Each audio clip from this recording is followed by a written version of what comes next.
BP's internal inquiry into the Deepwater Horizon disaster accepts some blame, but not all, for the events that led to the worst offshore oil spill in US history. The 200-page report seeks to back up BP's insistence that no single factor was responsible, but rather a complex and interlinked series of mechanical failures, human judgments, engineering design came together to allow the initiation and escalation of the accident.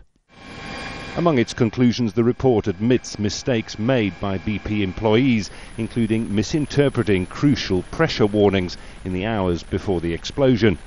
But it also points at the failings of others, like the rig's owner, Swiss-based Transocean, responsible for crucial safety equipment designed to seal the well as soon as the leak began, and Halliburton, the US company that attached the wellhead to the sea floor, is criticized for weaknesses in cement design and testing. That, I think, lays a foundation on a technical, impartial way on which the future investigation should be based on, should go on. And therefore, another, the opposite side, cannot exaggerate any failure on behalf of BP, because the facts are already, on the technical side, already laid out, and they can't go beyond that. To that extent, I think, is probably a help for BP, and as a protection for them.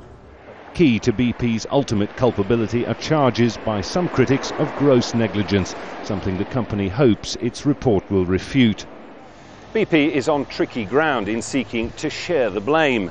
Best case scenario that the focus of ongoing investigations in the United States, including one by the US Justice Department, shifts towards the failures of others. Worst case scenario, though, that doesn't happen, and that BP, instead already unpopular in the United States over this disaster, is seen simply to be shirking its responsibility.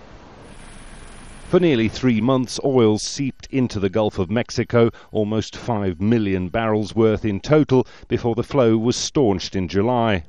BP says the aftermath has so far cost $8 billion, with costs set to rise far higher. The company has already paid out almost $400 million in compensation claims. The leak may have stopped, but the environmental costs will long be counted, and legal proceedings to determine where blame should finally settle will rumble on for years. Jonah, Al Jazeera, London.